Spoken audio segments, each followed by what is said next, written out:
नमस्कार, आपण देखुछंती फोकसन nation news. मुईतिश्री नजर पकाइबा जगतसिंहपुर जिला खबर परे। जीवन युद्धरे हारिगले संग्राम। जगतसिंहपुर जिला कुजंग ब्लॉक बड़ बालिकाणी पंचायत बड़ बालिकाणी गाँव संग्राम सेठी, स्त्री छबिना सेठी और 5 झील को नहीं संसार। चाष काम करी परिवार प्रतिपोषण करती संग्राम। हठात देह खराब हेबा फल चिकित्सित हुअन्ती श्री रामचंद्र भंज मेडिकल कटक रे। डाक्तर जख्मा रोगर चिकित्सा दीर्घ 16 दिन करिला परे मध्य स्वास्थ्य रे कोनोसी उन्नति न हेबारु बड़ झियो स्वप्ना ग्रामवासी सहयोग रे बापा को नहीं भुवनेश्वर स्थित सम हॉस्पिटल रे भर्ती कराइले। मो ना स्वप्ना राणी सेठी बापा तो फास्ट पेट फुलिला कहले आम नहीं जाइलु एससीबी मेडिकल को सेठी टीबी ट्रीटमेंट 16 दिन पकई रखिले। तापर टीबी बोली कहीकि डिस्चार्ज करदेले। टीबी मेडिसिन खाई मो बापा आज बापा को कैंसर हो गला। किंतु आम यहाँ जाना पाइलु जे सम हॉस्पिटल जाई पार नथुलु। गाँ लोक ये आम गाँ लोक टंका आदाय कर दबार आम सम हॉस्पिटल गलु। परीक्षा पर जना पड़ा संग्राम को मारात्मक कर्कट रोग होइछि। अर्थाभाव चिकित्सा होई न पारी जंत्रणार छटपट अवस्था घर को फेरती संग्राम। सबुठु दुर्भाग्यर कथा राज्य सरकार तरफ मिलिथिबा बिजु कृषक कल्याण बीमा योजना कार्यकारी होई पारिलानी सम हॉस्पिटल रे। शेष रे जीवन युद्धरे जंत्रणार छटपट संग्राम शेष निश्वास त्याग कले। बायोप्सी जना पड़ा कि बाबा कैंसर हो जाए से कहले जदि टंका अच्छी ताहले आम चेकअप करूँ ना डिस्चार्ज करदेबू। आम पाखे टंका नाला से विजु कृषक कल्याण योजना कार्ड किसी कम देलानी। आम बाबा को आनी पलि आसलु घर को। घर गत दीर्घ 3 मास हम धरी रही आमको स्नेहमयी आचार्य आसिक राशन मेसीन सब आमको आज देते। आग थरक आसिक बहुत हेल्प कर आर्थिक सहायता भी कर। 2 भौणी अर्फान जॉब देते। वीडियो कलेक्टर सारू कही घर दवा व्यवस्था भी कर। शत धन्यवाद दूसरी जो कम सरकार कर आज सी आज आमको ये साहाଯ୍य कले। किंतु सरकार लगी मो बापा आज देह त्याग कर।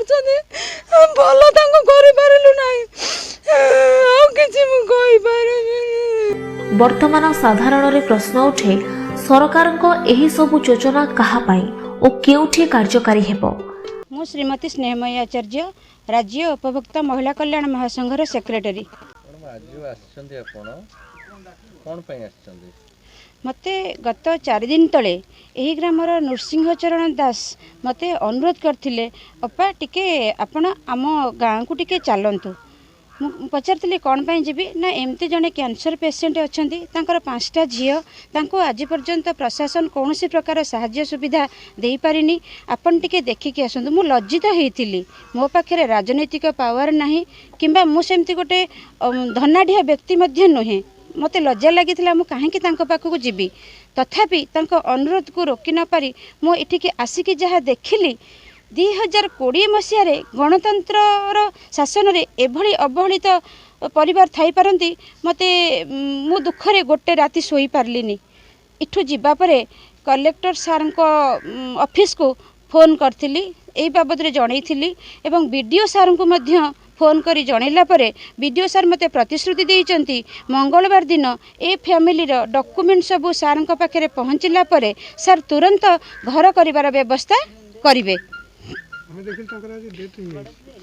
आज मो मानसिक स्तर रे प्रस्तुत नहीं थी। आज कार्तिक पूर्णिमा मु तांको पई किछि करिवार प्रयास से दिन नहीं थी। देखिली 5 जन झील मान भर जन को पचारि माँ तमें किए सिलाई मेसीन शिखीच। जड़े झील कहला हाँ मैडम मु शिखी। मु भाविली जदि सिलाई मेसीन टे परिवार को दे हुए से किछि नहले डेली सिलाई करके 100 टंका तेल लुण खर्च करिपारिबो। मु राहमा रे मेसिन किनिबा समय रे गजलक्ष्मी स्टोर रो अरुण कुमार साहू तांको पुओ से मते कहले मैडम मते टिके आपण सहयोग करंतु मु तांको फैमिली के गोटे सिलाई मेसिन देबी। अरुण कुमार साहू को मु धन्यवाद दउची से आज गोटे परिवार को सिलाई मेसिन देइचंती। हमर गगन पृष्टि महोदय सर से होचंती हमर एमएलए कर प्रतिनिधि एवं सत्यसाई ज्ञान विकास स्कूल रो प्रेसिडेंट मध्ये अछंती। से मध्ये कहिथिले मैडम आपनकर मोर किछि राशन एवं आउ जदि किछि अर्थ भी दरकार हुए आमे किछि सहाय्य करबा। आज तांको देह खराब पई से आसी पारलेनी किंतु आसिकी से देखा करिवे निश्चय। आउ जने युव एडवोकेट किशोर कुमार सतपथी से भी कहिचंती ए परिवार को आर्थिक सहाय्य किछि करिवे। से भी 11 दिन भितर से भी ठीक आसी पहुँचे। आज आमे सिलाई मेसिन टी एवं राशन किछि आनी तांको परिवार पाखरे पहुँचला बेलू मो रास्तार शुणिली से तांको बापांकर डेथ हो जाइए। मु निश्चित भाव में एतिकी कहबी से जने निहाती पुण्यात्मा नले आज भली दिन में तांकर मृत्यु ही न था। संग्राम चरण सेठी ये परिवार पे आपण आगामी चिंता कोन करछन्ती? परिवार पई मो एतिकी चिंता करिछि। इठू गला परे मोर जने बंधु सुरेश मल्लिक भुवनेश्वर रुहंती। मो तांको सहित कथा हला परे से मते कहिचंती SOS ऑर्फन सेंटर रे 2 झियों को वर्तमान से कर्म नियुक्ति देबे। 7000 टंका लेखा से माने दरमा पाइबे, रहिबा खाइबा ए सबु ऑर्फन सेंटर तरफ से माने पाइबे। बाकी आउ जने झियो बीटेक पढ़ुची तार बीटेक सरी गला परे आमे जे कोनसी प्रशासन हो किंबा सरकार स्तर रे जे कोनसी लोक कही ताकू गोटे कोठी रखिबार व्यवस्था करिवु एवं जिल्लापाल महोदय को बीडीओ सार को अनुरोध करी तुरंत घर खंडे करिबार व्यवस्था करेबी। आउ तांको मांकर केमती संगे संगे विधवा भत्ताटा हब से व्यवस्था मध्य बीडीओ सार पाखक जाइके करैबार व्यवस्था करिबी। 5 झियों सहित विधवा स्त्री केमिति चलिबे से नै ग्रामवासी कौन रही प्रतिक्रिया आसंतु शुणिबा।